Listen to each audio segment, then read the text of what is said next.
The phone call came at 03:47 hours.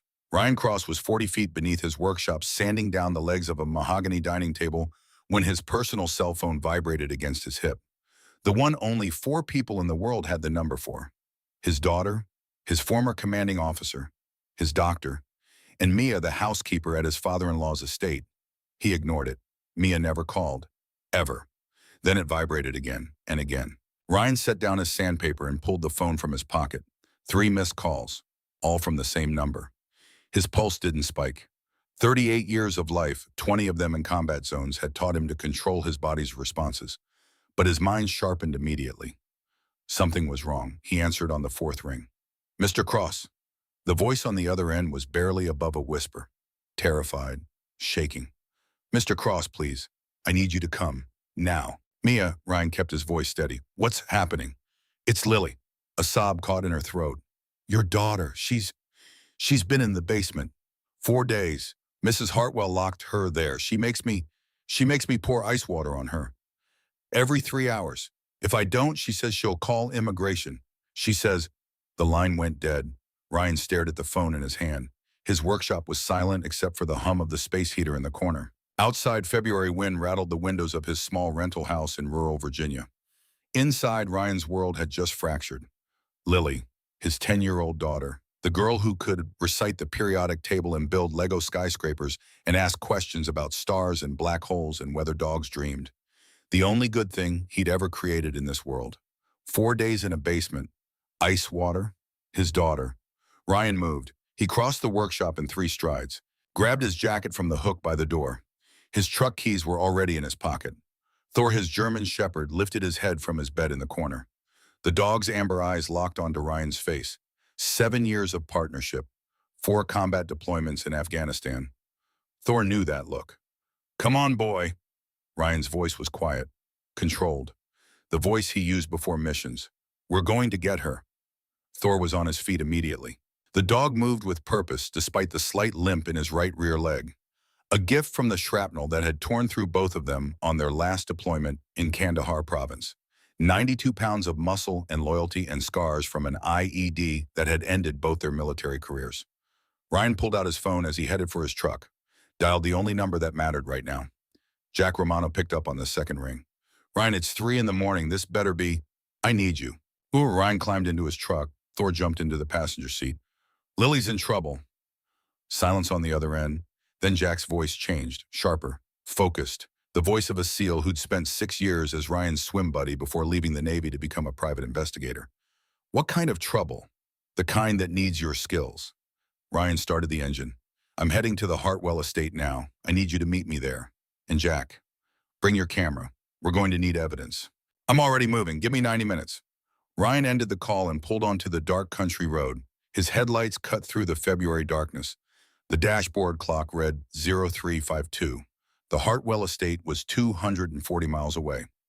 4 hours if he obeyed speed limits. He didn't plan to obey speed limits. Thor sat rigid in the passenger seat, his eyes fixed on the road ahead. The dog's ears were forward, alert. He could sense Ryan's tension. Could smell the adrenaline starting to flood Ryan's system. Ryan forced himself to breathe, to think. 6 months ago, he'd made the hardest decision of his life. He'd given temporary custody of Lily to her grandfather, Oliver Hartwell. Not because he didn't love his daughter, not because he couldn't care for her, but because he'd been struggling. The transition from chief petty officer in naval special warfare to civilian carpenter wasn't going well. The shrapnel still lodged 3 millimeters from his L4 vertebra, caused pain that woke him up at night. Nights when he couldn't work, couldn't provide. The VA disability payments weren't enough to cover rent and food and everything a growing girl needed. And Oliver Hartwell was a billionaire, real estate empire spanning 12 states. Resources Ryan could never provide. Oliver had loved Lily's mother, Ryan's late wife Sarah, like his own daughter. When she died during Lily's birth 10 years ago, Oliver had stepped in, helped Ryan financially, emotionally, became the grandfather Lily deserved. 6 months ago, Oliver had offered a solution. "Let Lily live with me for a year. You get back on your feet, get stable. She goes to the best private school, has everything she needs. You visit every weekend, it's temporary son, just until you're ready." Ryan had agreed because he was desperate, because he wanted what was best for Lily, because Oliver was family. Then 3 months ago, Oliver had remarried. A woman named Victoria Hartwell, 48 years old. Beautiful. Elegant. A widow herself, Oliver had said. Someone who understood loss, who wanted to help raise Lily, who seemed perfect. Ryan had met Victoria exactly once. At the wedding, November 7th. She'd worn a cream-colored dress that probably cost more than Ryan's truck. Pearl earrings. Her smile had been practiced. Professional, perfect white teeth. She'd said all the right things. I'm so looking forward to being part of Lily's life. She's such a special girl, so intelligent, so curious. Your father-in-law speaks so highly of you, Ryan. A Navy SEAL, Chief Petty Officer. You must be very proud of your service. Please visit any time. Our home is your home. Lily needs her father in her life. Ryan had shaken her hand, thanked her. Left the reception early because crowds made his spine ache and the noise triggered memories he'd rather keep buried. But Thor had growled at her, low, deep, the kind of growl the dog reserved for insurgents in Kandahar, for Taliban fighters hiding in compounds, for people who meant harm. The kind of warning that had saved Ryan's life in 3 separate firefights. Ryan had dismissed it, told himself Thor was just protective, adjusting to new people. The dog had been through trauma, had his own scars, his own triggers. Now driving through the darkness at 87 miles per hour, Ryan realized his mistake. He should have listened to the dog. The past 3 weeks had been strange. Ryan called Lily every night, their routine. 7 o'clock, no matter where he was or what he was doing. They'd talk about her day, her science projects, the book she was reading, her questions about the universe. Then the call stopped connecting. The first time Victoria had answered. Her voice had been warm, concerned. Oh, Ryan, Lily's just finishing her homework. Calculus. Can you believe they're teaching calculus to 5th graders now? Can she call you back in 20 minutes? She never called back. The second time, Victoria's warmth had cooled slightly. She's already asleep, I'm afraid. You know how tired she gets from school. The academic standards at Waverly Academy are quite rigorous. It was 6:45 in the evening. The third time the mask had started to slip. Ryan, I think it's best if we establish some boundaries. Lily needs consistency, routine, structure. Calling every single night is disruptive to her schedule. It makes her emotional, unstable. Perhaps we could arrange weekly calls instead. Sundays at 3 o'clock. Ryan had insisted. Victoria had become cold. Oliver and I are Lily's legal guardians right now. We know what's best for her. We've consulted with child psychologists, educational experts. They all agree that too much contact with her previous life prevents her from settling into her new routine. Please respect our parenting decisions. Ryan had wanted to drive to the estate immediately, but he'd held back, told himself he was overreacting, that Victoria was just being protective, that his PTSD was making him paranoid, that he was seeing threats where none existed. He'd been wrong. The highway stretched ahead of him, empty at this hour. His speedometer climbed to 92. Thor shifted slightly in his seat, but didn't make a sound. The dog understood. This was a mission. Extract and evade, get to the objective, save the package. Ryan's mind went to dark places. 4 days in a basement. Ice water poured on a 10-year-old child every 3 hours. 72 hours of cold and fear and pain. Why, what had Lily done? What had she seen? His hands tightened on the steering wheel until his knuckles went white. The phone call replayed in his head. Mia's terrified voice. If I don't, she'll call immigration. Victoria was using fear to control people, using power to hurt the powerless, using authority to hide abuse. The classic pattern. Ryan had seen it in war zones, local warlords terrorizing villages, Taliban commanders threatening families. Power without accountability bred monsters. He'd spent 20 years fighting men like that, men who hurt children because they could, because they enjoyed it, because no one could stop them. He'd never imagined he'd have to fight someone in his own family. The miles disappeared beneath his tires. Town after town blurred past. Richmond, Fredericksburg, Baltimore. His truck's engine hummed steadily. Thor's breathing was the only sound in the cab. Calm, ready. The dog had been Ryan's partner through the worst combat zones in the world, through firefights and ambushes, and the explosion that had ended both their careers. If there was going to be a war, Thor was the best backup Ryan could ask for. His phone buzzed, a text from Jack. On the road, ETA 0730. You want me to call the cops? Ryan texted back with one hand. Not yet. Need to see what we're dealing with first. Jack's response was immediate. Roger that. Stay safe, brother. Ryan didn't respond. Safe wasn't the goal. Getting Lily out was the goal. Everything else was secondary. The sky began to lighten as he crossed into Maryland. Pink and orange streaks painted the horizon. Dawn on a Thursday morning, February 26th. Somewhere people were waking up for normal jobs, making coffee, getting their kids ready for school, living ordinary lives.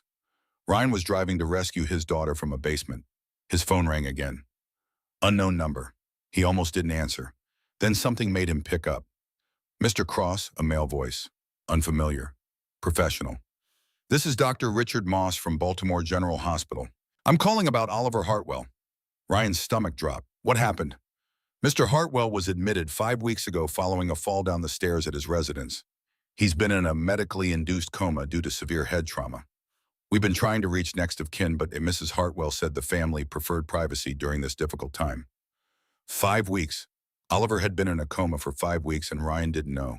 Nobody had told him. Nobody had called. How is he now? We reduced sedation 2 days ago. He's showing signs of regaining consciousness. But Mr. Cross, I need to tell you something. Dr. Moss lowered his voice. The injuries don't match the story we were given. The angle of impact, the severity of the trauma, the pattern of skull fractures. This wasn't a simple fall. This looks like he was pushed with significant force. Ryan's vision tunneled. Say that again. I can't officially state anything without a full investigation. But between you and me, someone hurt Oliver Hartwell, deliberately, and I think you should get here as soon as possible. There are things he needs to tell someone he trusts. The call ended. Ryan's hands were steady on the wheel. His breathing was controlled. But inside, something cold and lethal was waking up. The part of him that had earned 3 Bronze Stars and a Navy Cross. The part that had cleared rooms full of enemy combatants and protected his brothers at all costs. The part that had made him one of the most effective operators in SEAL Team 4. Victoria Hartwell had locked his daughter in a basement. She'd pushed Oliver down the stairs. And Ryan was about to make her regret every single decision that had led to this moment. The Hartwell estate appeared on the horizon as the sun fully rose. Massive colonial architecture. 12 bedrooms, 8 bathrooms, manicured lawns that stretched for acres, a fountain in the circular driveway, security gates, cameras. Everything designed to project wealth and power and untouchability. Ryan had always hated it. Too big, too empty, too many places to hide, too many shadows. He pulled through the main gates. They were open. That was wrong. The gates were always closed, always secured. Security protocol that Oliver had maintained for 30 years. Someone had left them open. Or someone wanted Ryan to come in. Ryan parked his truck at the end of the long driveway, far enough that his approach wouldn't be obvious. Thor jumped out beside him. The dog's body was tense, alert. His nose was working, testing the air, cataloging scents, searching for threats. They walked toward the main house together. The sun was above the trees now. Golden morning light painted everything in false beauty. The house looked peaceful, elegant, exactly like the kind of place where happy families lived. Ryan knew better. The front door opened before he reached it. Mia stood in the doorway, 20 years old, dark hair pulled back in a tight bun. Her eyes were red from crying. Her hands were shaking. She had a bruise on her left cheek, fresh, maybe an hour old, and is. Mr. Cross, her voice cracked. Thank God, I didn't know if you'd come. I didn't know if she'd. Where is she? Ryan's voice was quiet, controlled, dangerous. Basement. But Mr. Cross, Mrs. Hartwell is here. She's in the main hall with guests, a charity breakfast, 30 people. She doesn't know I called you. If she finds out, she won't find out from me. Ryan stepped past Mia into the house. Thor followed. Stay here, watch the door. If anyone tries to leave, text me immediately. Mia nodded, terrified but determined. Ryan moved through the house like he'd cleared buildings in Fallujah. Smooth, silent, tactical. Thor at his heel. The dog's claws clicked softly on the marble floors. They passed the main hall. Through the open doors, Ryan could see Victoria Hartwell. She was holding court. 15 women in expensive dresses sat at round tables covered in white linens, crystal glasses, fresh flowers, silver coffee service. Victoria stood at the head of the room. She looked perfect, hairstyled, makeup flawless, wearing an elegant designer dress. She was smiling. And we're so grateful for your generous donations to the Children's Foundation. Every dollar goes directly to helping at-risk youth find stability and love in nurturing homes. Last year alone, we placed 47 children in safe environments. The women applauded, smiled, believed every word. Ryan kept walking. His jaw was tight. His hands were steady. Thor's ears were flat against his head. The dog had sensed something. Danger. Threat. The kind of energy that came off enemy combatants moments before they attacked. They found the basement door at the end of the east hallway. Ryan had never noticed it before. It looked like every other door in the house. White paint, brass handle, nothing remarkable. But there was a deadbolt. On the outside, a heavy-duty lock, the kind used on storage units, on prisons, on places designed to keep people trapped. You don't lock someone in a room from the outside unless you're keeping them prisoner. Ryan reached for the bolt. His fingers brushed the cold metal. Then Thor growled. Low, deep. A warning. Footsteps behind them. Ryan turned. Victoria Hartwell stood 10 feet away. She'd left her charity breakfast. Her composure was cracking at the edges. There was something sharp in her eyes, something calculating, but her voice was still warm, still practiced. Ryan, she tilted her head, concerned. What a wonderful surprise. We weren't expecting you today. Open the door. Ryan didn't move, didn't raise his voice, but the command was absolute. I'm sorry, Victoria's confusion looked genuine but wasn't. What door? The basement. Open it. Now, son. Oh, Ryan. Victoria's smile never wavered. I think there's been some kind of misunderstanding. Lily isn't in the basement. She's upstairs in her room, sleeping. She's been feeling a bit under the weather, so I thought it best to let her rest. I can wake her if you'd like to say hello. Thor growled again, louder this time, the kind of sound that made insurgents drop their weapons, the kind of warning that meant violence was coming if the threat didn't back down.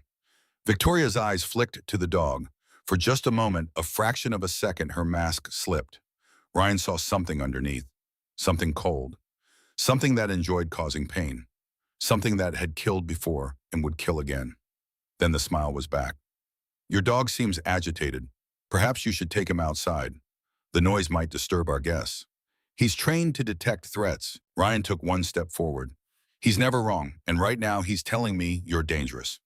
That's ridiculous, Victoria laughed, light, airy, the sound of someone genuinely amused. I'm Lily's step-grandmother. I love that child. I've been nothing but kind to her, providing her with opportunities, education, stability. Then you won't mind if I check on her? Actually, I do mind. Victoria's voice hardened slightly.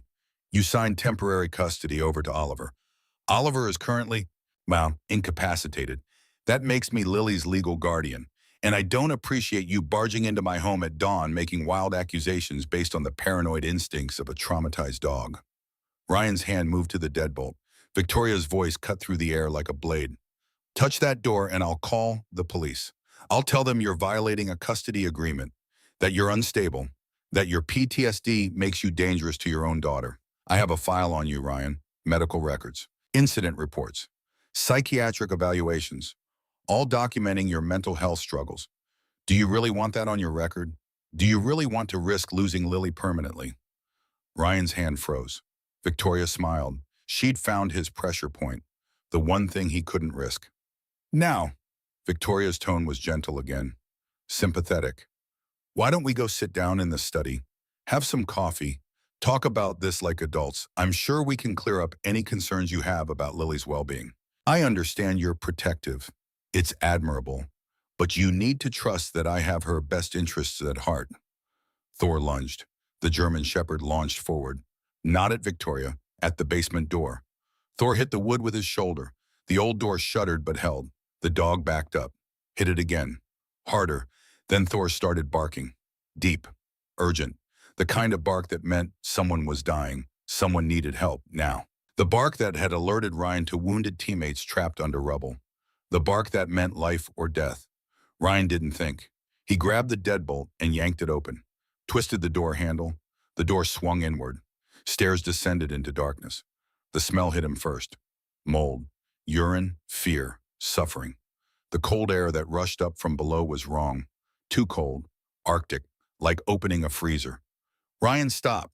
Victoria's voice had lost all pretense of warmth. You're making a terrible mistake. Ryan ignored her. He started down the stairs. Thor was already ahead of him. The dog's claws clicked on the concrete steps. His barking echoed in the confined space. Ryan reached the bottom. His eyes adjusted to the dim light. A single bare bulb hung from the ceiling, providing barely enough illumination to see.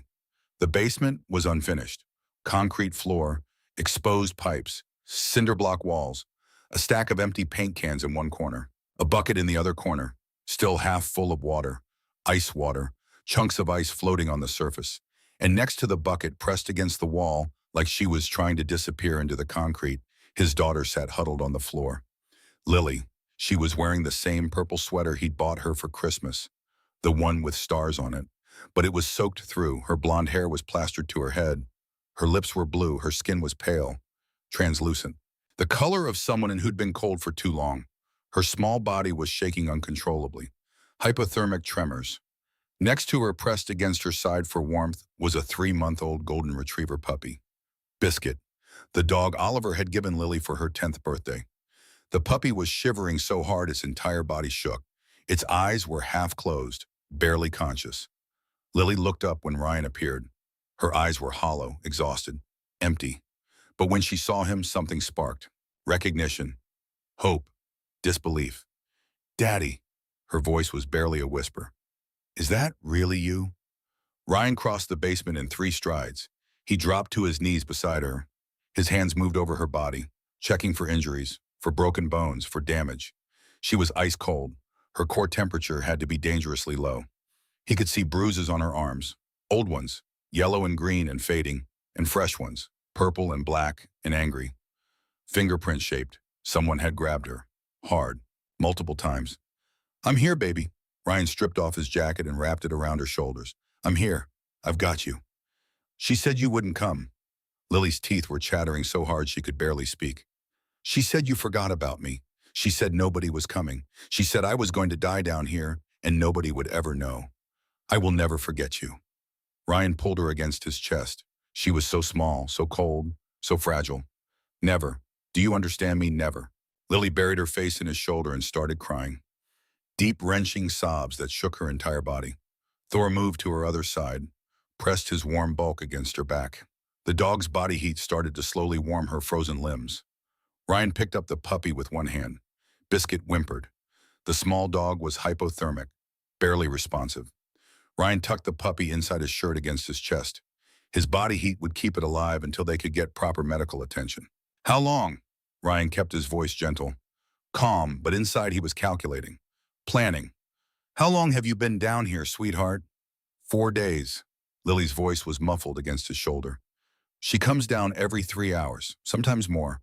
Pours water on us, ice water. She says I need to learn to keep my mouth shut. She says I saw something I shouldn't have seen." "What did you see, Lily?" Lily pulled back, looked up at him with eyes that had seen too much. Eyes that belonged to someone much older. Eyes that held knowledge no child should have. "I saw her push Grandpa down the stairs 3 weeks ago. I was coming out of my room and I saw her. She was standing behind him at the top of the stairs. They were arguing about money.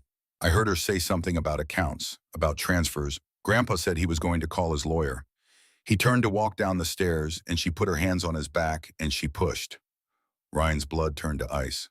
"I screamed. Grandpa fell all the way down. He hit the bottom and didn't move. There was blood, so much blood. Victoria turned around and saw me. She walked over, really slow, really calm. She grabbed my arm and said, if I ever told anyone what I thought I saw, she'd make me disappear. She said no one would believe a stupid little girl anyway." Lily's voice broke. "I told her I was going to tell you. I said you'd believe me, and that's when she dragged me down here. Locked the door. She's been coming down ever since, pouring water, telling me this is what happens to little girls who don't know their place." Footsteps on the stairs. Ryan stood, moved Lily behind him. Thor positioned himself in front of them both. The dog's lips pulled back from his teeth, a snarl that promised violence. Victoria appeared at the bottom of the stairs. She looked out of place in this concrete tomb. Too polished, too perfect, a lie wrapped in expensive fabric. "You shouldn't have come down here, Ryan." Her voice was different now. No warmth, no pretense, just cold calculation. "You've just made this very complicated for both of us." "The only thing that's complicated," Ryan said quietly, "is how I'm going to keep myself from killing you where you stand." Victoria smiled. Not the practiced smile she showed the world. This one was real, satisfied. The smile of someone who'd gotten away with terrible things for a very long time. You're not going to do anything because I have lawyers. I have friends in very high places. I have resources you can't even imagine. And your daughter, Victoria's eyes flicked to Lily. She's a confused little girl with an overactive imagination. No one will believe her, especially not when I show them the medical records documenting her tendency toward fantasy and emotional instability. Those records are fake. Prove it. Victoria's smile widened. I'm a respected member of this community. I sit on 3 charity boards. I've donated millions to children's causes. The governor attended my wedding. And you're an unemployed veteran with PTSD and a drinking problem. I don't have a drinking problem. You will by the time my lawyers are done with you. Victoria took one step closer. Here's what's going to happen. You're going to leave. You're going to forget you were ever here. And you're going to let me handle Lily's education. Because if you don't, I will destroy you. I will take that child away from you permanently. I will make sure you never see her again. I will ruin every aspect of your pathetic little life. Do you understand me? Ryan looked at this woman, this monster in designer clothing, this predator who hurt children and smiled while she did it. He thought about the men he'd killed in combat, the insurgents, the terrorists, the people who'd hurt innocents because they could, because they enjoyed it, because they believed they were untouchable. He'd always wondered if he'd be able to recognize evil in civilian life, if it would look different without a uniform, or a flag, or a cause. Now he knew. Evil looked like Victoria Hartwell. It wore pearls and expensive dresses and perfect smiles. It sat on charity boards and spoke about helping children while locking them in basements and pouring ice water on them until they learned to be silent. Lily, Ryan said without taking his eyes off Victoria. Close your eyes, sweetheart. Thor guard. The dog moved, positioned himself between Lily and Victoria. Ready. Ryan pulled out his phone, dialed 911, but don't you dare. Victoria's voice finally showed real emotion. Panic, anger, fear. I'll tell them you broke into my home, that you assaulted me, that you're unstable and dangerous and... The operator answered. 911, what's your emergency? My name is Ryan Cross. I'm at the Hartwell Estate, 2847 Blackwood Lane, Chesapeake County, Maryland. I need an ambulance immediately. I have a 10-year-old hypothermia victim. Female. She's been locked in an unheated basement for 4 days without food or adequate shelter. Core temperature is critical. Also need veterinary assistance for a 3-month-old puppy. Same condition. The person responsible is standing right in front of me. Victoria lunged for the phone. Ryan caught her wrist, held it. Gentle but immovable. The grip he'd used on detainees. Firm enough to control, not hard enough to injure. Don't move, he said quietly. Don't make me hurt you in front of my daughter. Victoria's mask shattered completely. Her face twisted with rage. Pure, undiluted. You have no idea who you're dealing with. I've killed men for less than this. Better men than you. Smarter men. Richer men. And I walked away every single time. Every single time. The words hung in the air between them. Ryan smiled. Cold. Dangerous. The smile that had terrified enemy combatants in 3 war zones. I know exactly who I'm dealing with. A murderer who's been hiding behind money and charm for years. But you made one mistake, Victoria. What's that? You hurt my daughter, and I'm a Navy SEAL. We don't quit, we don't surrender, and we sure as hell don't let monsters like you walk free. Sirens in the distance. Getting closer. Victoria's eyes darted to the stairs, calculating, looking for an escape route, wondering if she could run, if she could disappear before the police arrived. There's nowhere to run, Ryan said. This ends today. All of it. He was right. But what Ryan didn't know yet, what he couldn't know, was just how deep Victoria's crimes went. How many people she'd killed. How many lives she'd destroyed in her 22-year career as a Black Widow killer. He didn't know about the 5 dead husbands before Oliver, the stolen fortunes, the web of corruption and bribery that had kept her safe for decades.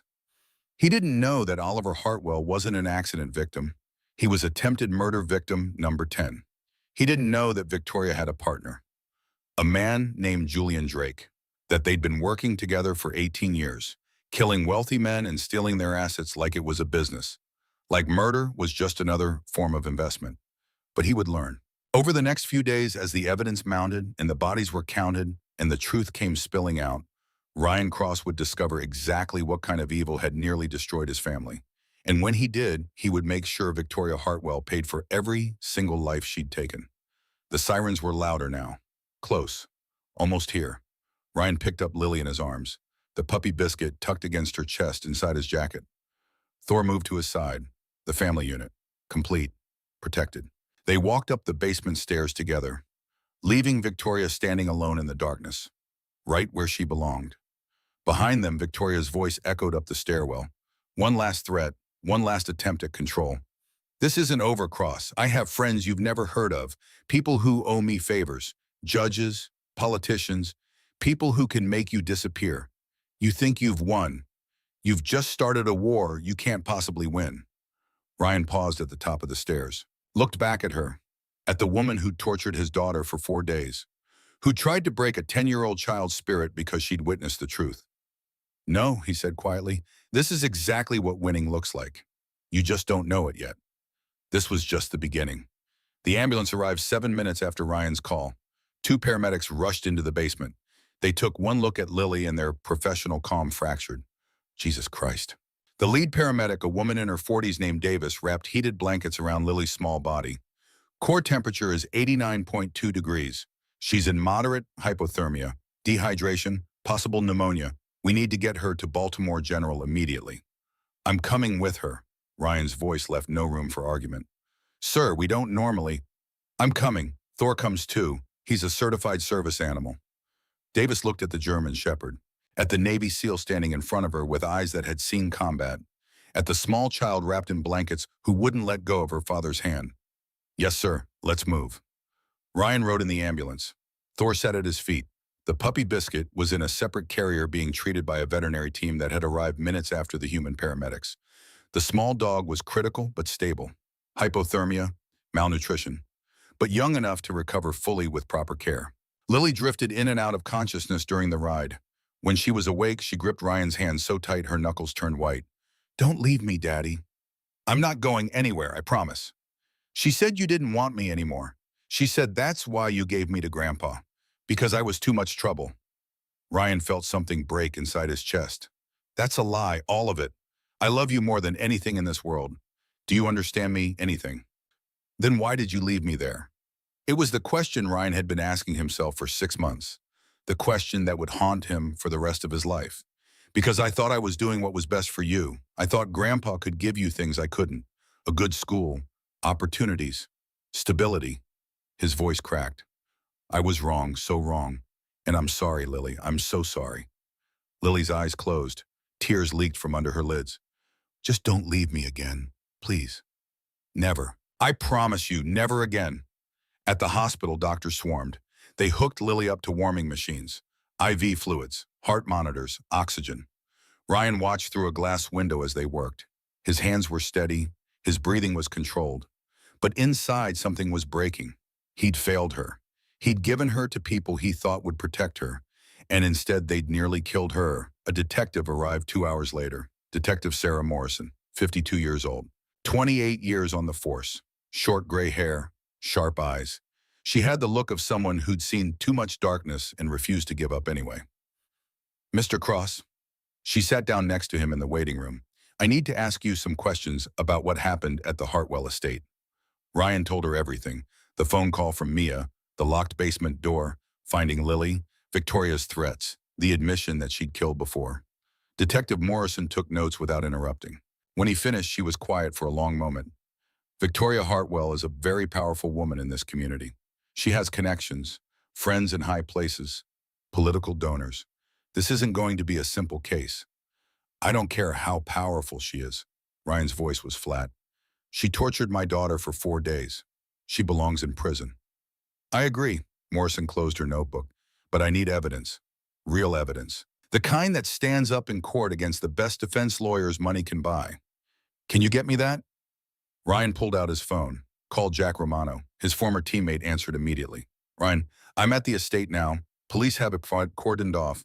Crime scene tape everywhere. What do you need? The security system. Victoria has cameras all over that house. High-end setup, digital storage. I need you to get the footage from the past month, especially anything showing the basement. Anything showing Victoria with Lily. Can you do that? Jack was silent for 3 seconds. Ryan could almost hear him thinking. Planning. The security panel is in the kitchen. Main server is probably in the basement or a utility closet. Give me 20 minutes. 18 minutes later, Jack called back. Got it. And Ryan, you're going to want to see this. It's worse than you thought. That evening, Ryan sat in Jack's office 3 blocks from the hospital, watching security footage on 3 monitors. What he saw made his blood run cold and his hands curl into fists. The first video showed Victoria entering the basement 4 days ago. Timestamp, February 22nd, 1437. Lily was already down there huddled in the corner. Victoria carried a metal bucket. She walked up to the child with the casual confidence of someone who'd done this before. Dumped ice water over her head. Lily screamed. Victoria smiled. This is what happens when little girls don't know their place. When they see things they shouldn't see. When they threaten to tell lies about people who've been nothing but kind to them. Lily's voice small and terrified. It's not a lie. I saw you push Grandpa. I saw another bucket of water. You saw nothing. Do you understand me? Nothing. And if you ever say otherwise, this will seem pleasant compared to what comes next. The second video showed Victoria talking to Mia in the kitchen. Timestamp February 24th, 0815. The housekeeper was crying. Please, Mrs. Hartwell, she's just a child. This is wrong. She needs food, medicine. She's so cold. Victoria's response was calm, cold, matter of fact. You're an illegal immigrant, Mia. I could have you deported with one phone call. Your mother in El Salvador depends on the money you send home, doesn't she? $300 every month. What happens to her if you're arrested, deported, banned from ever returning to the United States? Please, you'll do exactly what I tell you. You'll pour the water every 3 hours. You'll tell no one. You'll bring her bread and water once a day, just enough to keep her alive. And if you disobey me, if you make even one phone call, you'll never see your family again. Am I clear? Mia's sobbing, yes, ma'am. The third video was the most damning. Victoria on the phone with someone, her back to the camera. Timestamp, February 25th, 2143. Her voice was different, relaxed, almost proud. The old man is in a coma. Doctors say he might not wake up. Perfect timing. Yes, the brat saw me push him, but I've handled it. She's been in the basement for 3 days now. No one suspects anything. I told the staff she went to stay with friends. By the time anyone finds her, she'll be too traumatized to make credible accusations. And if she does talk, I'll just say she's mentally unstable, delusional. Who's going to believe a confused little girl pishing over me? Exactly. The lawyers already have documentation ready. Psychiatric evaluations, medical records, all showing a pattern of instability. We're almost there, Julian. Just a few more months. Once Oliver is gone, we split $850 million. Worth the wait. I love you too. Talk tomorrow. Jack paused the video. There's more. A lot more. I've been digging into Victoria's background while you were at the hospital. He pulled up files on his computer. Victoria Hartwell, born Victoria Ann Drake in 1976. Married 5 times before Oliver. But I could only find public records for 4. All 5 husbands died under suspicious circumstances. Jack clicked through photos. Husband number 1, Thomas Drake, died 2006. Apparent suicide. Hanging. Found in his home office. Victoria inherited $1.4 million. She was 29 years old. Another photo. Husband number 2, Michael Hartwell, died 2008, fell down the stairs. Massive head trauma. Victoria inherited $2.8 million. A third photo. Husband number 3, Robert Klein, died 2012. Carbon monoxide poisoning in his garage. Ruled accidental. Victoria inherited $4.1 million. A fourth photo. Husband number 4, David Chen, died 2019. Sudden cardiac arrest at age 51. No previous heart problems. No family history. Victoria inherited $6.3 million. A fifth photo. Husband number 5, James Parker, died 2021. Drowning accident in his own bathtub. Victoria inherited $9.7 million. Jack looked at Ryan. That's $24.3 million from 5 dead husbands in 15 years. And now she's married to Oliver Hartwell. Net worth approximately $850 million. If Oliver dies, Victoria inherits everything. Ryan did the math. Unless Lily can prove Victoria pushed him, which is why Victoria locked Lily in the basement. Jack pulled up another file. But there's more. The person Victoria was talking to on the phone. Julian Drake. I found him. He's Thomas Drake's younger brother, 46 years old, no legitimate employment history. but he owns 3 shell corporations registered in the Cayman Islands. And guess what? All 3 corporations received wire transfers from Victoria's accounts totaling $18.7 million over the past 15 years. They're working together. They've been working together since before Thomas Drake died. I think the pattern is this: Victoria marries wealthy older men. Julian stays in the background. They isolate the husband from family and friends. Then they arrange an accident. Victoria inherits. They split the money. Move on to the next target. Ryan stared at the screen, at the photos of 5 dead men, men who'd thought they'd found love, who'd trusted the wrong person, who'd died because of greed. I found David Chen's daughter, Sophie Chen. She's 26 now, lives in Seattle. And Ryan, she's been trying to tell anyone who'll listen that Victoria murdered her father. For 8 years, she's been fighting. Nobody believed her. Ryan's phone was in his hand before Jack finished speaking. Get me her number. 30 minutes later, Ryan was on a video call with Sophie Chen. She appeared on his laptop screen in Jack's office. Young, tired, the kind of exhaustion that came from years of fighting a battle no one else believed in. Mr. Cross? Sophie's voice was careful, controlled, like someone who'd learned not to show too much emotion because people used it against her. Jack told me what happened to your daughter. I'm so sorry, but I'm also relieved. Finally, someone else sees her for what she is. Tell me about your father. Sophie took a breath. Dad was healthy, active, ran marathons, climbed mountains, no history of heart disease, perfect cholesterol, perfect blood pressure. Then he married Victoria in 2017. She was charming, sophisticated, said all the right things about wanting to be part of our family, part of my life. She pulled out a folder, held it up to the camera. Within 18 months, he was dead. The doctor said cardiac arrest, natural causes. But I knew something was wrong. Dad had just had a complete physical 2 weeks before he died. Clean bill of health. His doctor said he had the cardiovascular system of a 30-year-old. Did you go to the police? Sophie's laugh was bitter, broken. I tried. I begged them to investigate, to do an autopsy. They did a basic one, found nothing. So I paid for an independent review. $30,000, money from my college fund. The pathologist found traces of potassium chloride and digoxin in Dad's tissue samples. Both substances can cause cardiac arrest. Both are nearly undetectable if you're not specifically looking for them. That's evidence of murder. That's what I said. I took it to the police, to the DA, to anyone who would listen. Sophie's voice cracked. Victoria's lawyers threatened me with defamation charges, said I was a disturbed young woman trying to contest her father's will out of greed. They had me committed to a psychiatric facility for 8 weeks, diagnosed me with delusional disorder, grief-induced psychosis. By the time I got out, the case was closed and Dad's body had been cremated per Victoria's wishes. Ryan felt rage building in his chest, cold, focused, the kind of anger that had made him effective in combat zones, that had allowed him to do terrible things to terrible people without hesitation. Victoria's done this before, multiple times, and she's gotten away with it because she has money and power in a system that protects people like her. Yes, Sophie's eyes met his through the screen, fierce, determined. But Mr. Cross, you have something I didn't have. You have a living victim. Your daughter can testify. She saw Victoria push Oliver. That's attempted murder. If we can prove that we can reopen all the other cases, we can finally stop her. We will stop her, I promise you that. I've been waiting 8 years to hear someone say those words and mean them. Sophie wiped her eyes. Whatever you need from me, I'll help. Testimony, evidence, anything. I want Victoria Hartwell to pay for what she did to my father. Ryan ended the call 20 minutes later with a promise. He would make Victoria Hartwell pay for every life she'd taken.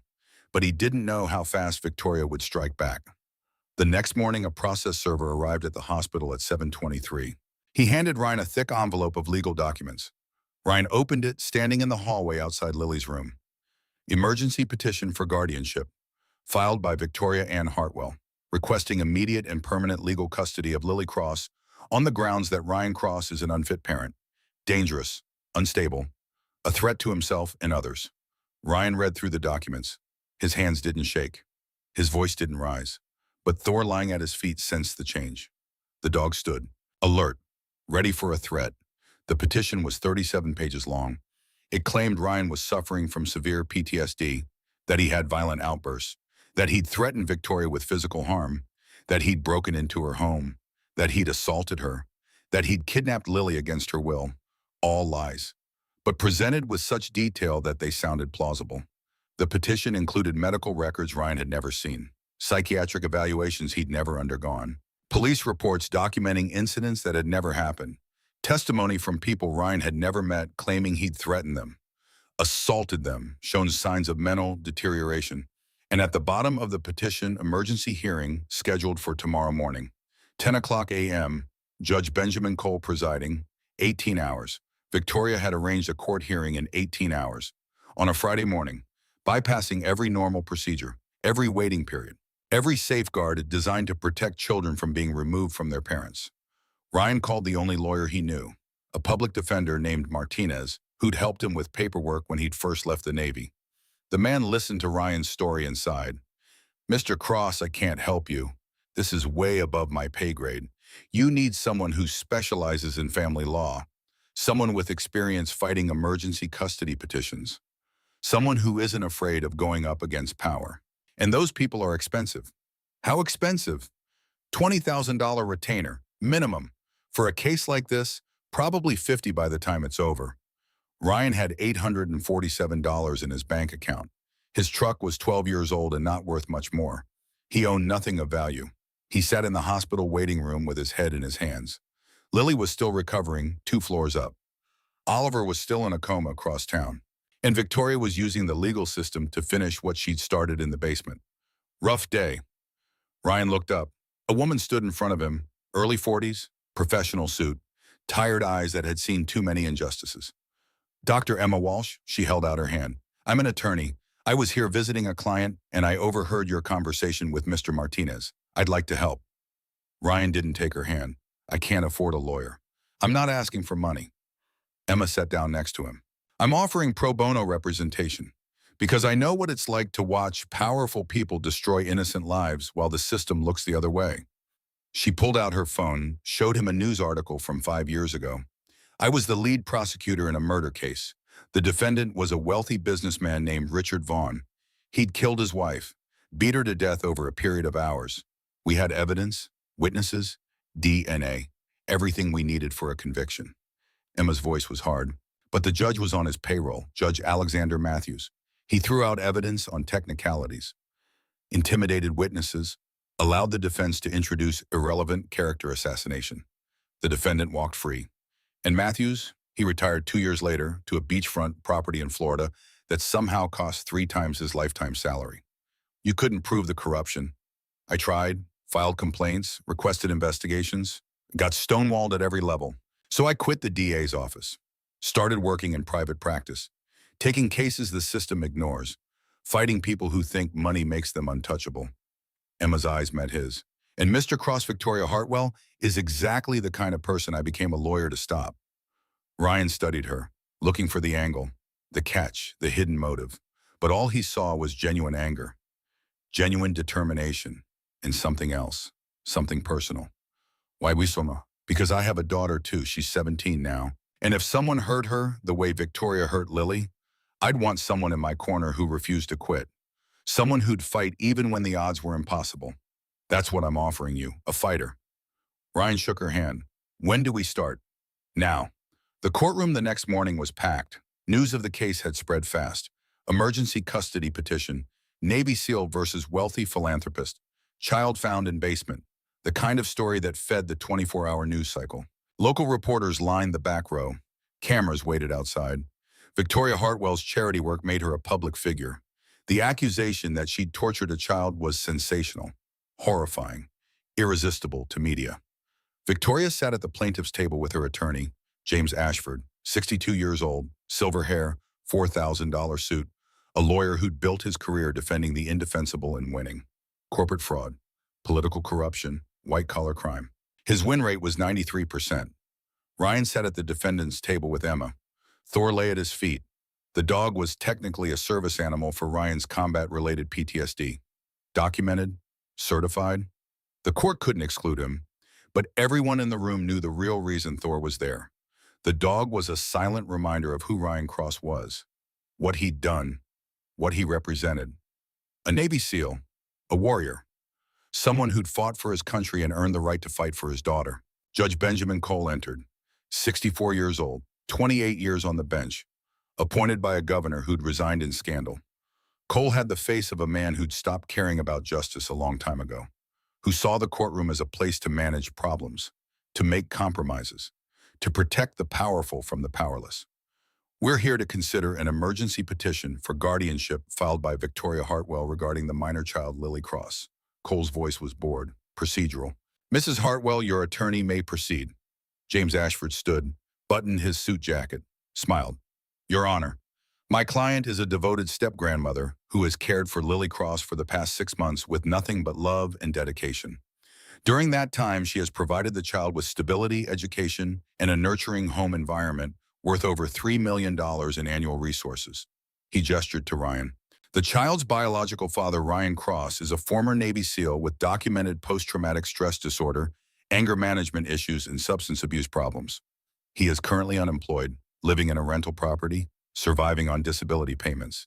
And as evidenced by his violent intrusion into my client's home 3 days ago, he poses a clear and present danger to himself, to others, and most importantly, to his own daughter. Ashford pulled out documents, thick stacks of paper. We have medical records showing Mr. Cross has been treated for severe psychological trauma at 3 separate VA facilities. Police reports documenting incidents of aggressive behavior towards civilians, and testimony from multiple witnesses stating he has threatened violence against my client, made paranoid accusations, and demonstrated the kind of instability that makes him fundamentally unfit for parenthood. All lies, but presented with such confidence, such detail, such professional authority that they sounded like truth. Emma stood. Objection, Your Honor. The medical records Mr. Ashford references are falsified. The police reports are fabricated, and the witnesses he mentions don't exist. We've subpoenaed the original documents from the VA and local law enforcement. They tell a very different story. Judge Cole waved his hand dismissively. Ms. Walsh, this is a preliminary hearing. We're not here to debate the validity of evidence. We're here to determine immediate custody arrangements for the safety and well-being of a minor child. Then let's talk about immediate facts. Emma's voice was steel. 3 days ago, Lily Cross was found locked in Victoria Hartwell's basement. She'd been there for 4 days, 96 hours. She was suffering from stage 2 hypothermia with a core temperature of 89.2 degrees, malnutrition, dehydration, and 17 distinct bruises consistent with physical abuse. Those are medical facts documented by Baltimore General Hospital and confirmed by 3 independent physicians. Murmurs rippled through the courtroom. Ashford jumped in. Your Honor, the child wandered into the basement on her own. She was playing hide-and-seek with the family dog. The door closed accidentally. My client was frantically searching for her when Mr. Cross broke into the home, assaulted Mrs. Hartwell, and removed the child without authorization. The door was locked from the outside. Emma pulled out photos, crime scene images taken by Detective Morrison, with a heavy-duty deadbolt, installed specifically to lock from the exterior. You don't accidentally lock someone in a basement from the outside, Mr. Ashford. That's imprisonment. That's false confinement. That's child abuse. My client installed that lock for safety reasons, to prevent intruders from accessing the basement where valuable items are stored. Then why is there a bucket of ice water in the basement? Why are there security camera recordings of Victoria Hartwell pouring that water over Lily's head while the child screamed and begged her to stop? The courtroom went silent. Judge Cole's face tightened. Ms. Walsh, do you have these recordings? I do, Your Honor. Multiple videos, over 40 hours of footage. I'd like to enter them as evidence and play 3 specific clips that directly contradict every claim Mr. Ashford has made. Objection. Ashford was on his feet. Those recordings were obtained illegally. They're inadmissible under the 4th Amendment and Maryland privacy statutes. They were obtained from a security panel in the kitchen of the Hartwell estate by a licensed private investigator named Jack Romano. Emma pulled out documentation. The panel was not password protected.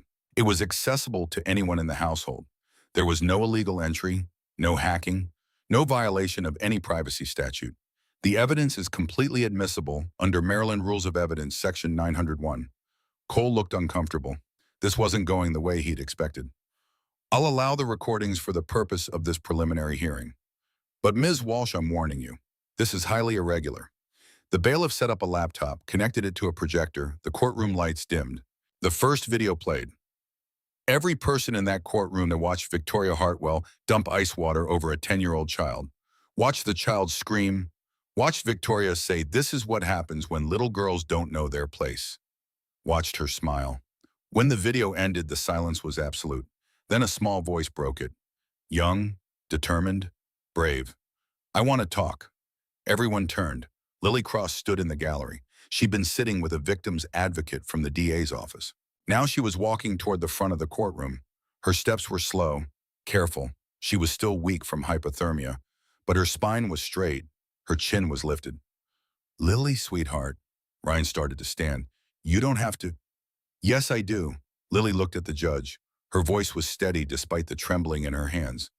"I want to tell everyone what happened, the whole truth, because she keeps lying, and nobody should believe her lies anymore."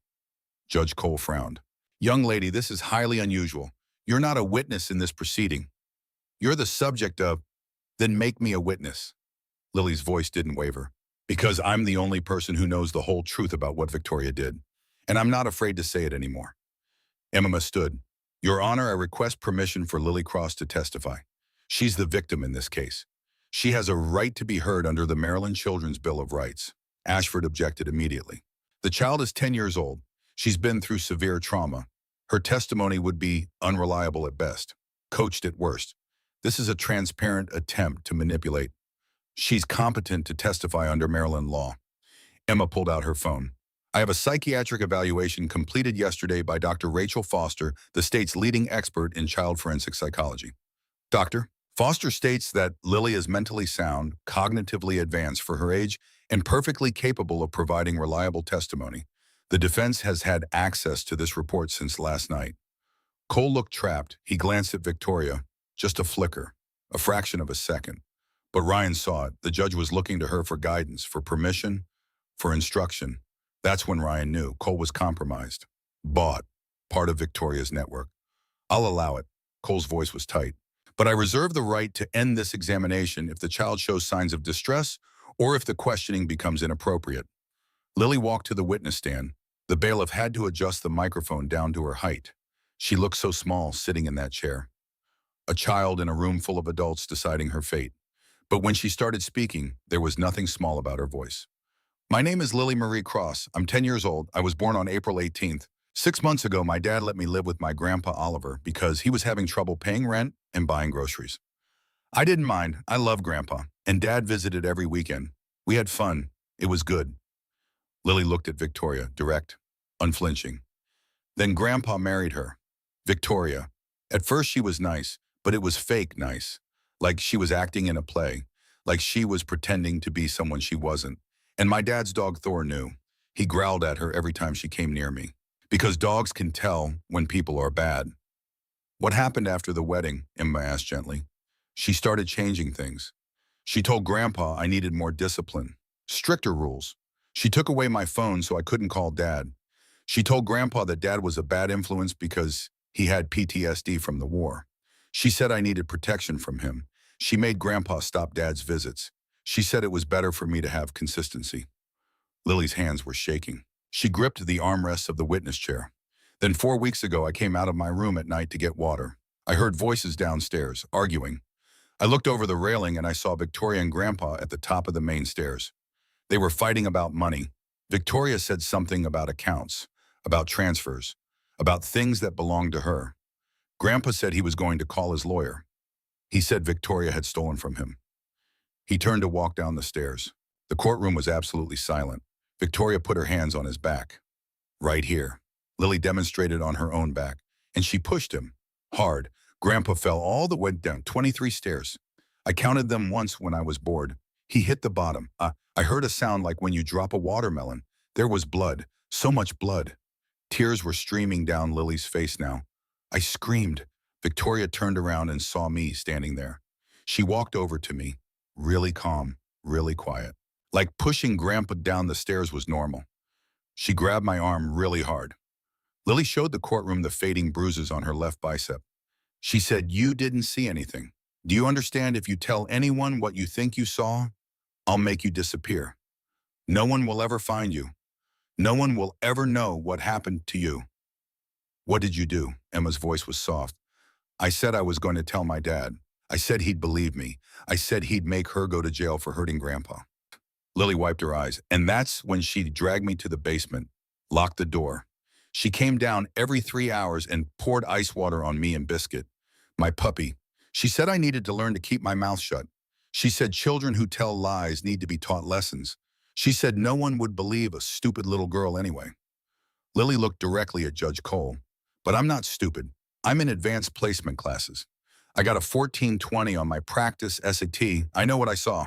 Victoria pushed my grandpa down the stairs because he found out she was stealing his money. And when I threatened to tell the truth, she tortured me for 4 days until my dad came and saved me.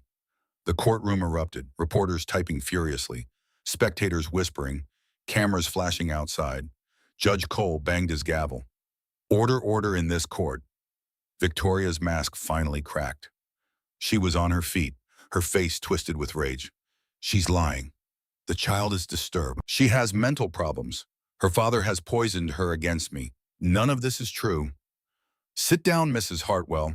Cole's voice was sharp, but his eyes were panicked. This was spiraling out of his control. This wasn't the script he'd been given. Emma turned to the judge. Your Honor, in light of this testimony and the video evidence, I move to dismiss Mrs. Hartwell's petition for guardianship.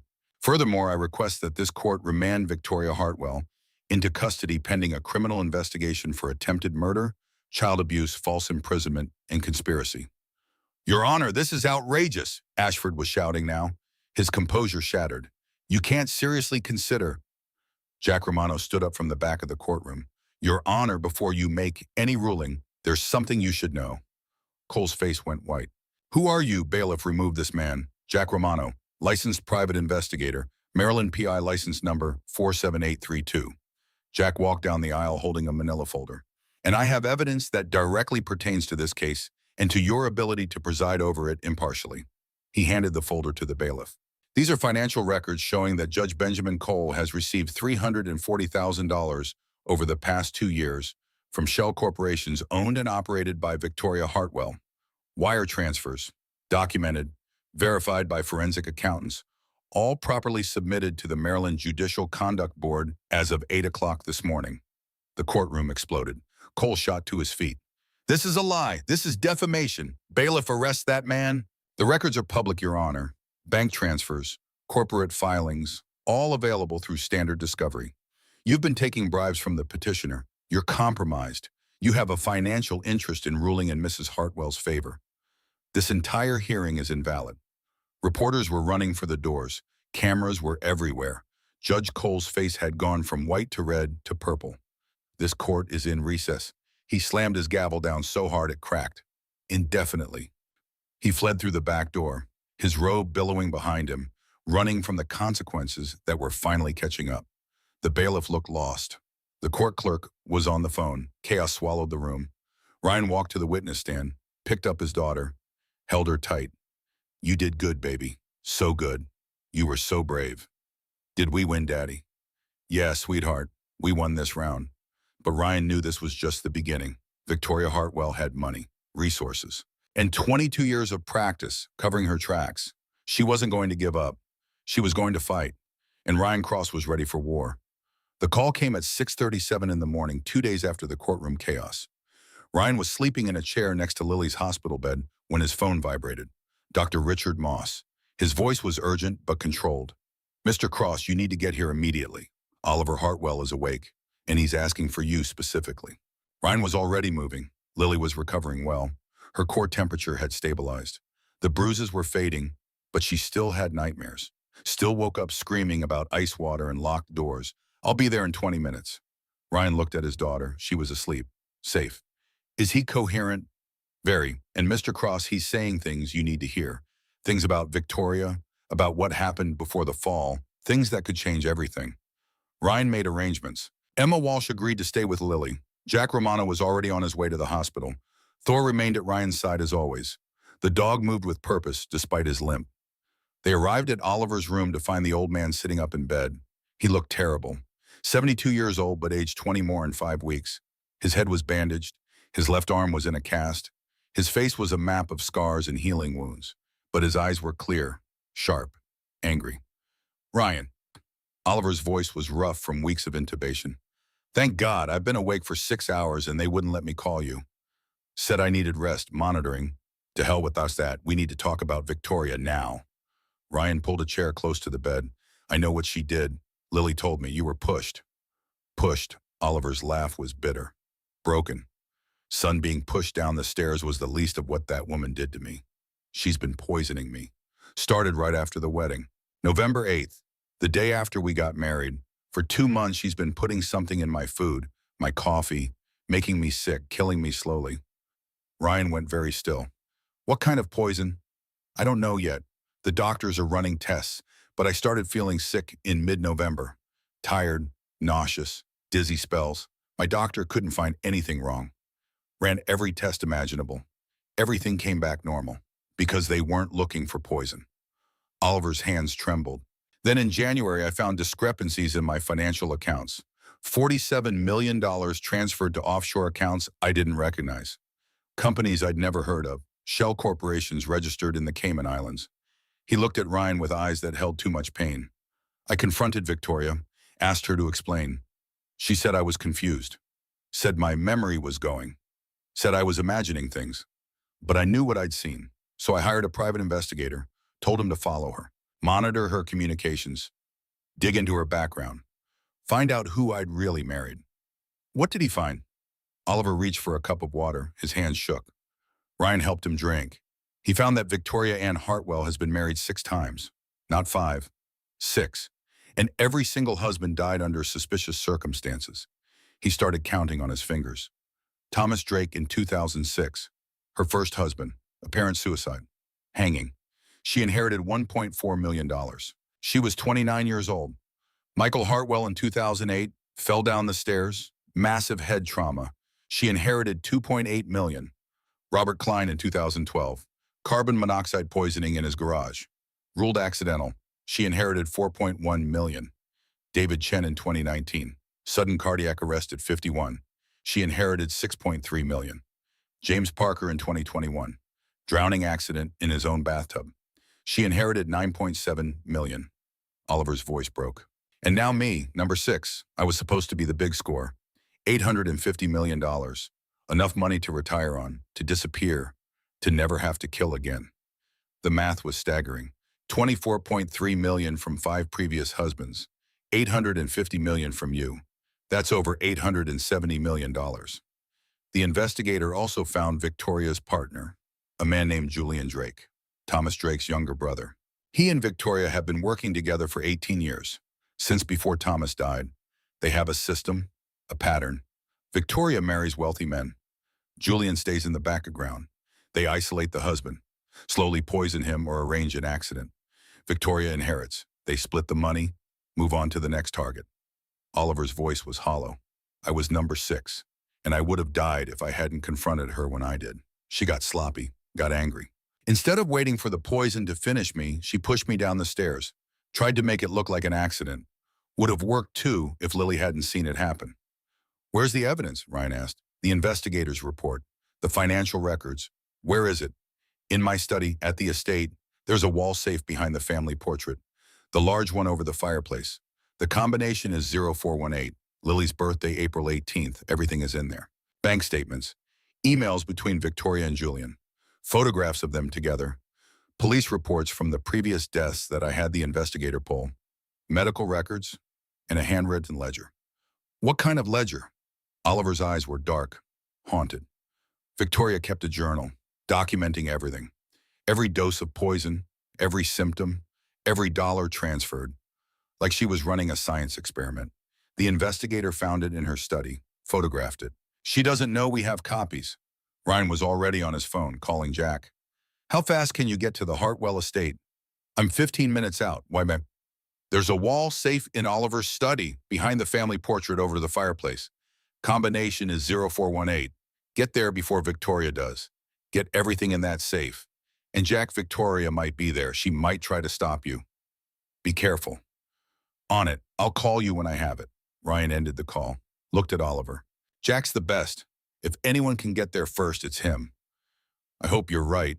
Oliver closed his eyes. Because if Victoria destroys that evidence, she walks. Everything she's done, everyone she's killed, it all disappears with her. And we'll never be able to prove any of it. But Victoria Hartwell hadn't survived 6 murders by being slow. Jack called back 8 minutes later. His voice was tight, controlled, the tone he used in combat when things went sideways. Ryan, we have a problem. Victoria's here. She's in the study right now, and she's got a crowbar. She's tearing the wall apart.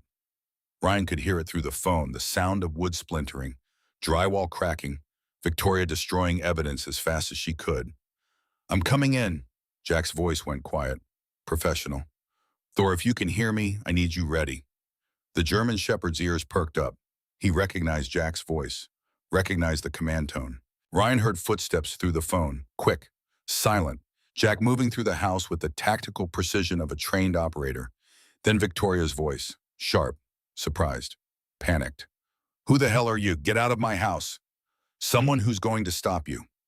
The sound of a struggle, something heavy hitting the floor, a woman's scream of frustration. Then Jack's voice again, breathing hard but controlled.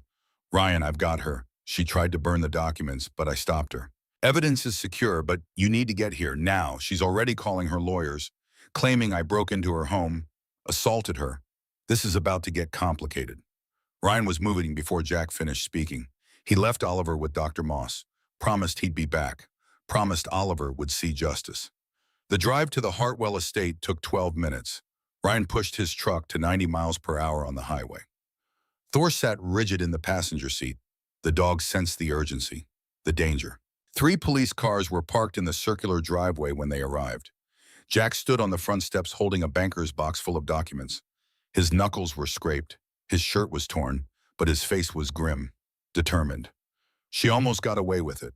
I got here with maybe 2 minutes to spare. She'd already pulled the portrait down, had the safe open, was pouring lighter fluid on the documents when I tackled her. Ryan took the box. Inside were years of evidence. Financial statements showing systematic theft. Wire transfer records. Emails between Victoria and Julian, planning murders like they were planning business deals. Police reports, medical records, autopsy results. And at the bottom, a leather-bound journal. Victoria's handwriting. Neat, precise, clinical. 9. Rick and Ryan looked at Jack. Oliver said 6 husbands. Read the first 3 entries. Ryan opened the journal. The first page was dated June 2002. Victoria would have been 19 years old. Patient number 1, Margaret Wilson, age 78, terminal cancer, 6 months to live, administered concentrated potassium chloride in her IV line at 0300 hours. Death occurred within 4 minutes. Staff suspected nothing. Ruled natural causes.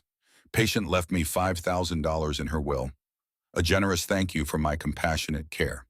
The second entry. Patient number 2, Harold Green, age 81, end-stage COPD, injected 30 cubic centimeters of air into IV line at 0200 hours. Pulmonary embolism. Death occurred within 2 minutes. Ruled natural causes. Patient left me $3,000. Inadequate but acceptable for early practice. The third entry. Patient number 3, Dorothy Chen, age 74, congestive heart failure. Overdose of digoxin administered in evening medication at 2100 hours. Cardiac arrest. Death occurred within 8 minutes. Ruled natural causes. Patient left me $12,000. Finally understanding the value of professional end-of-life services. Ryan looked up. His hands were shaking. She was killing patients when she was a nursing student, before any of the husbands. This goes back 22 years. Serial killer. Jack's voice was flat. She's been doing this since she was 19 years old. And she's gotten away with it because she's smart, patient, methodical, and very good at making murder look like natural death. The sound of expensive heels on marble. Victoria appeared in the doorway. She'd been detained in the study by police. Now she was being escorted out by Detective Morrison. Her wrists were in handcuffs. Her perfect hair was disheveled. Her designer blouse was torn from the struggle with Jack. There was a cut on her cheek, mascara running down her face. But she was smiling. That same practiced smile she'd worn at charity events. That same mask of civility barely covering something rotten underneath. You think you've won. Her voice was calm, conversational, like she was discussing the weather. You think finding my journal changes anything. But you forget, Ryan. I have the best lawyers money can buy. I have friends in very high places. People who owe me favors. Judges, politicians, district attorneys who've accepted my campaign contributions for years. She stopped directly in front of him, close enough that he could smell her perfume. Expensive, elegant, wrong. I'll be out on bail by tomorrow morning, and when I am, I'm coming for Lily. I'm coming for Oliver. I'm coming for everyone you love. I'll use every legal tool at my disposal, every connection, every dollar. And there's nothing you can do to stop me because the system protects people like me. It always has. It always will.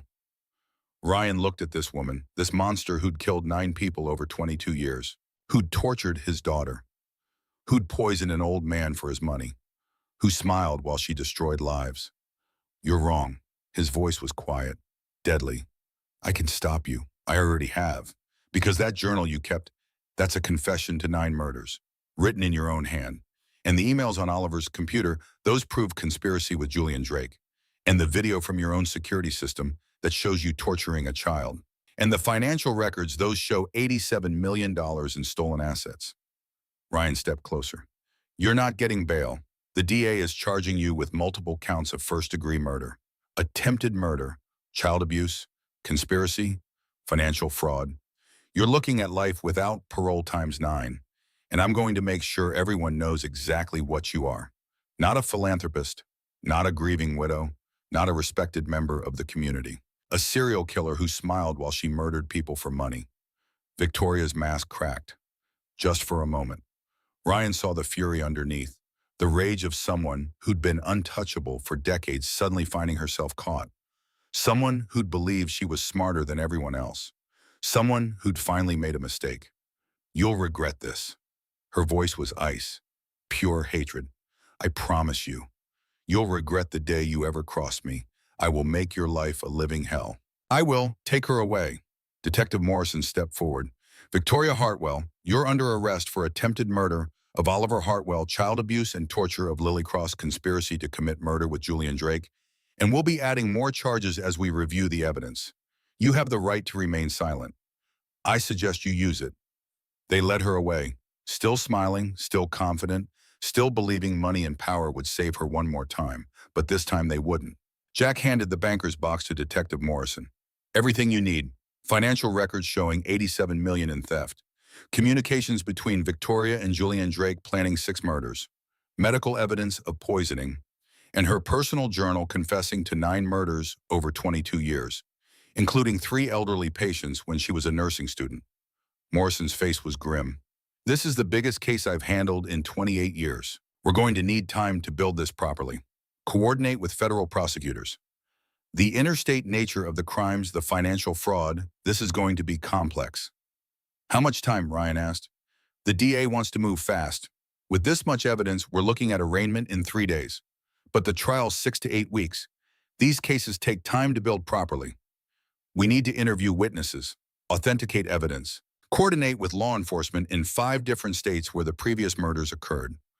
8 weeks, 56 days until Victoria faced justice. Ryan could wait 56 days. But Victoria Hartwell had one more move to make. The attack came 3 days later. Ryan was at his rental house, working in his shop, building a bookshelf for Lily's room. She was staying with Emma Walsh temporarily, under protection, safe. Oliver was recovering at a secure rehabilitation facility. Everything was as secure as Ryan could make it. Ryan was alone. Thor was outside, doing perimeter checks the way he'd been trained in Afghanistan. Patrolling, alert, protective. The man came through the back door at 1700 hours exactly. Professional, silent, dressed in black tactical gear. Balaclava covering his face. He had a suppressed Glock 19 in his right hand and murder in his eyes. Contract killer, expensive, good. But Thor was better. The German Shepherd came through the window in an explosion of glass and fur and teeth. The dog hit the intruder at full speed, drove him into the wall with enough force to crack the drywall. The pistol went flying, skidded across the floor. Ryan moved on pure instinct. 20 years of close quarters combat. Muscle memory. He closed the distance, disarmed the man before he could reach for a backup weapon, put him on the ground, had him in a rear naked choke before the intruder could even process what was happening. Who sent you? Ryan's voice was calm, professional, the voice he'd used interrogating insurgents in black sites. Talk and you walk, stay silent and Thor eats your throat. The man gasped for air, tapped out. Victoria, she sent me. $200,000, half up front, half when you're dead.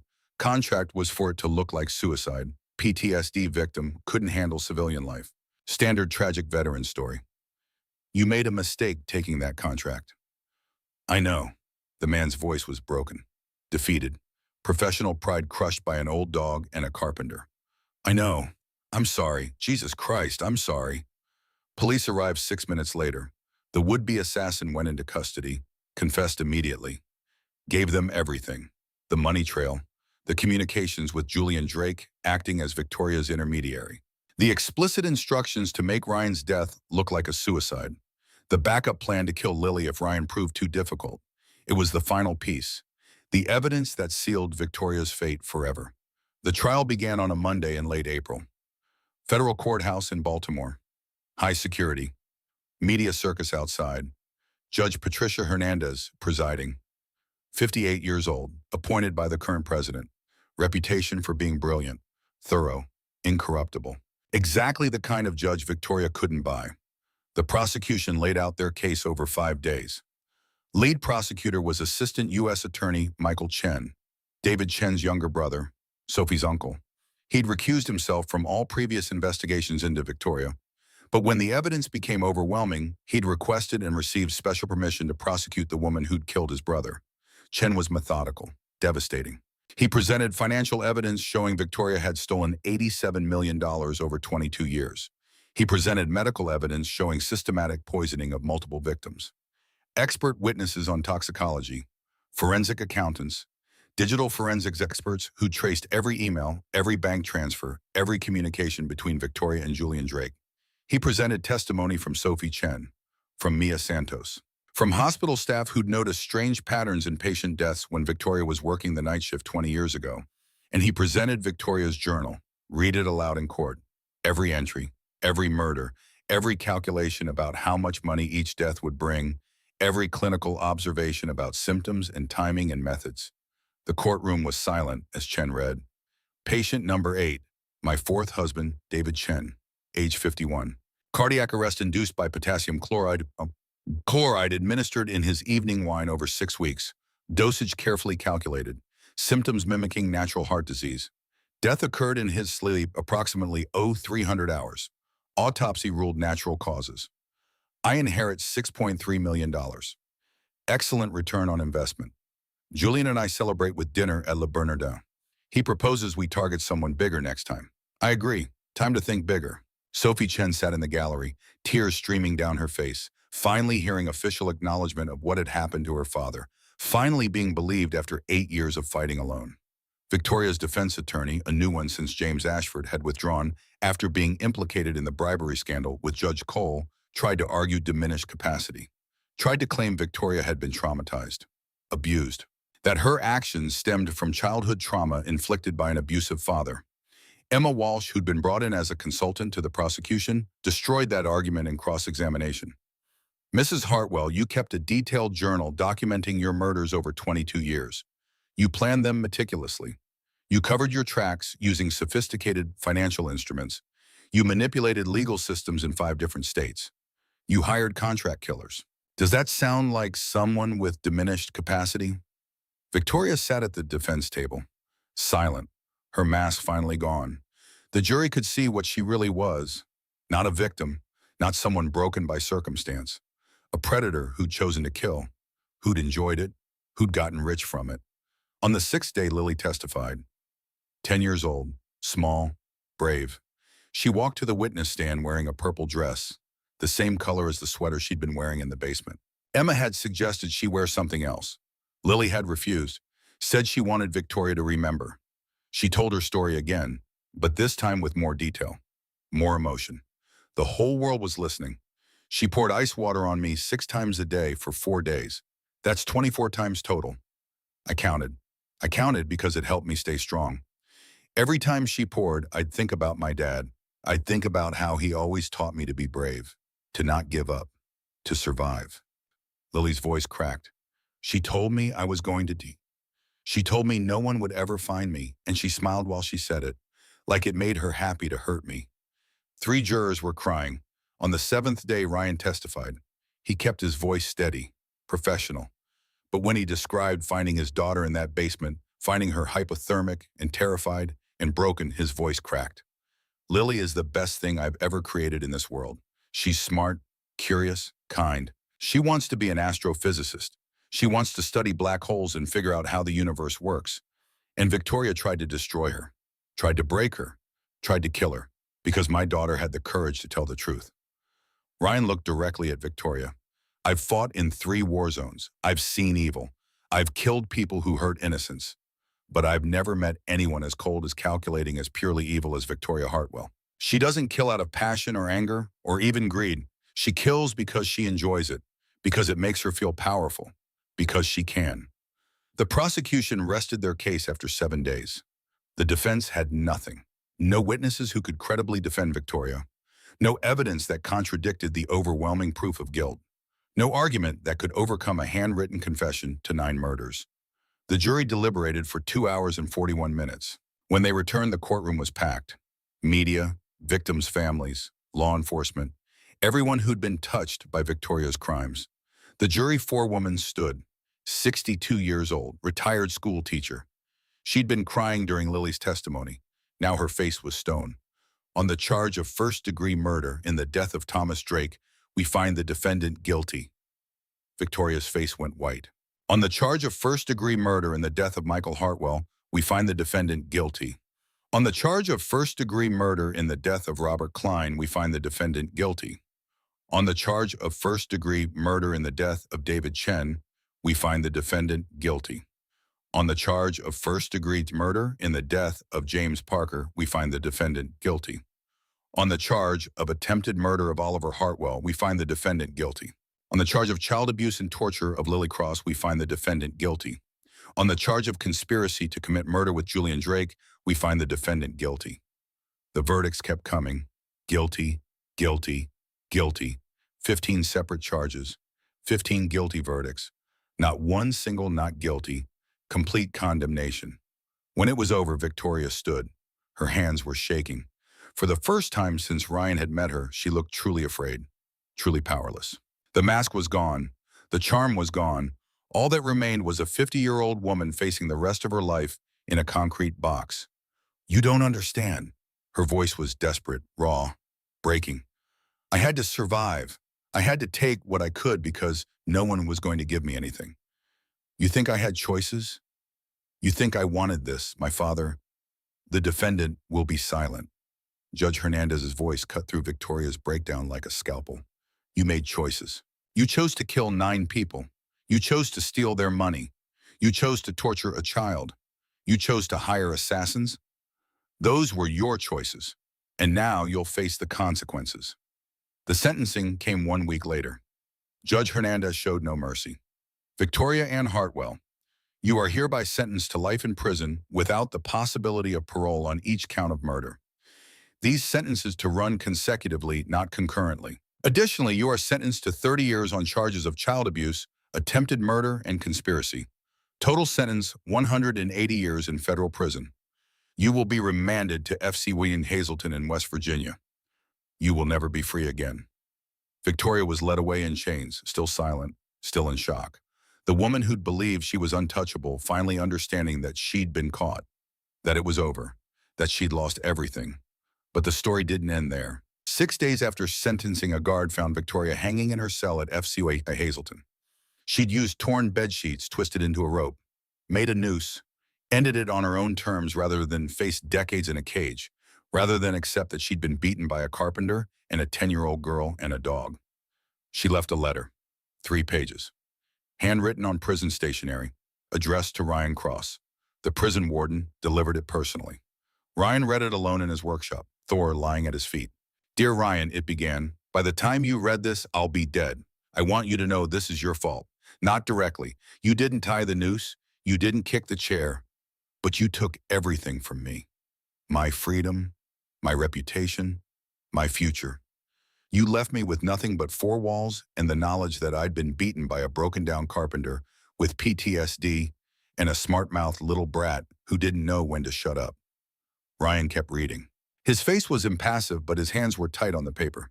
You probably think I'm a monster, and maybe I am, but I want you to understand something. I didn't start this way. I was 19 when I killed my first patient, Margaret Wilson. She was dying anyway. Terminal cancer, 6 months to live, in agony, begging for release. I gave her morphine, ended her suffering, and she left me $5,000 in her will, a thank you for being such a kind nurse. The letter continued. That's when I learned the lesson that shaped my life. People with money can buy anything, including their own death. And if I was smart, patient, and careful, I could collect payment for services rendered. For 22 years, that's what I did. I ended suffering. I collected payment. I survived in a world designed to keep people like me poor and powerless. Ryan's jaw tightened. You and I are the same Ryan Cross. We both do whatever it takes to survive. You killed for your country. I killed for my freedom. The only difference, you get called a hero, I get called a monster. But we're both just people who crossed lines others wouldn't cross. We're both people who made hard choices in impossible situations. The only difference is the uniform you wore. The final paragraph. There's something else you should know. 3 more names, 3 more victims I never told anyone about because they happened before I started keeping the journal. My father, Richard Drake. Tell their families. Give them whatever closure that brings. It won't bring them back. But maybe it'll help you sleep at night, knowing you stopped me before I killed number 13. Goodbye, Ryan. I hope you and Lily have the life I never could. Victoria. Ryan sat in silence for a long time after reading, processing, understanding. Victoria had been broken long before she became a killer. Abused, traumatized, shaped by violence into someone who saw murder as survival. Who'd crossed lines because no one had protected her when she'd needed protection most. It didn't excuse what she'd done. Nothing could excuse torturing a child or killing 9 people or hiring assassins. But it explained it, and understanding was sometimes the heaviest burden of all. The healing came slowly. Oliver recovered, regained 70% of his mobility. The poisoning had damaged his kidneys, but he survived. He spent his remaining years with Lily, teaching her about business, about resilience, about how to turn pain into purpose. He established a $5 million trust fund in her name, not for luxuries, for her education, for her future, for the foundation she wanted to build. Mia Santos enrolled in community college on a full scholarship funded by Oliver, studied social work, became an advocate for undocumented immigrants facing abuse and exploitation. The scared girl who'd made that 0347 phone call had found her voice, had found her purpose. Sophie Chen published her book, The Woman Who Smiled While She Killed a Daughter's 8-Year Fight for Justice. It became a bestseller. Every dollar went to a foundation helping families of murder victims navigate legal systems designed to protect the powerful. She gave speeches, testified before Congress, changed laws. Jack Romano and Emma Walsh partnered on cold cases, looking for other victims Victoria might have killed, other families who deserved truth, other cases where the system had failed. They found 12 more suspicious deaths connected to Victoria over her 22-year career. Elderly patients, wealthy acquaintances, people who trusted the wrong person. And Ryan took back full custody of Lily. They moved into a bigger house, 3 bedrooms, a yard where Thor could run, where they could plant a garden, where Lily could set up a telescope and study the stars she loved so much. Lily started therapy, worked through the trauma with a specialist in childhood PTSD. The nightmares faded over time. She was still cautious around strangers, still checked locks on doors multiple times. But she laughed again, smiled again, built Lego models of space stations, and asked questions about quantum mechanics and whether parallel universes existed. 2 years after Victoria's death, Lily came to Ryan with an idea. She was 12 now, taller, stronger, still carrying scars but refusing to let them define her. Dad, I want to start a foundation to help other kids like me, kids who've been hurt by people who were supposed to protect them. Ryan looked at his daughter, at the girl who'd survived 4 days in a basement, who'd testified in federal court, who'd faced down a serial killer and won. What would you call it? Thor's shield. Lily scratched the old German shepherd's ears. The dog was 9 now, gray around the muzzle, slower, arthritis in his hips, but still loyal, still protective. Because Thor protected me when no one else could, I want to do that for other kids. Oliver donated $5 million to start the foundation. Other donors followed. Within a year, Thor's shield was operating in 6 states, providing legal support counseling and safe housing for children escaping abuse. Lily ran board meetings via video call, spoke at fundraisers, testified before state legislatures about child protection laws. At 12 years old, she was changing the system that had failed her. Ryan watched his daughter become someone extraordinary, someone who'd taken unimaginable pain and transformed it into purpose, into hope, into change. On a Saturday morning in late spring, Ryan and Lily went to the park. Thor walked beside them, slower now but steady, and with them was a new addition to the family, Scout. A 2-year-old German Shepherd Ryan had adopted from the same military working dog program that had given him Thor. Scout was in training, learning to be a therapy dog for Thor's shield, learning to work with children who'd survived trauma, learning to detect fear and anxiety and provide comfort the way Thor had comforted Lily in that basement 2 years ago. They sat on a bench watching the dogs play. Lily was reading a book about astrophysics, college level. Ryan was working on plans for a new project, building a training facility for Thor's shield, a place where rescued children could learn to work with therapy dogs, where healing could happen through connection with animals who understood trauma, who'd survived their own wars. Dad, Lily looked up from her book. Yeah, sweetheart. Do you ever think about Victoria, about what she said in her letter? About you and her being the same? Ryan considered the question carefully. Sometimes. She was right that we both crossed lines, both did hard things, but she was wrong about why. What do you mean? I crossed lines to protect people, to keep my brothers alive, to defend people who couldn't defend themselves. Victoria crossed lines to take, to steal, to destroy. Ryan looked at his daughter. The difference isn't what we did, it's why we did it. Purpose matters. Intention matters. And Victoria's purpose was always selfish, always destructive. She killed because it made her feel powerful. I fought because it was necessary to protect innocence. Lily thought about this. I'm glad you came for me. In the basement. I knew you would. Even when she said you wouldn't. Even when it hurt so much I wanted to give up, I knew. I'll always come for you, Lily. Always. That's a promise I'll keep until the day I die. Thor lifted his head from where he'd been resting, looked at Ryan with those wise amber eyes. The dog had been with him through wars and wounds in the hardest battle of all, saving his daughter from a monster. Scout bounded over, young, energetic, ready to learn, ready to help other children the way Thor had helped Lily. Ryan scratched both dogs' ears, looked at his daughter, at the foundation she'd built, at the lives she was changing, at the future she was creating. Victoria had been right about one thing. Hard choices in impossible situations did define people. But she'd been wrong about what those choices meant. Ryan Cross had crossed lines to protect, to save, to fight for people who deserved better than the hand they'd been dealt. That wasn't being a monster. That was being a father, a warrior, a man who refused to let evil win. And in the end, that made all the difference. The sun climbed higher in the sky, children played on swings and slides, dogs chased balls across green grass. Life continued the way it always did, full of joy and pain, and people trying their best to make tomorrow better than yesterday.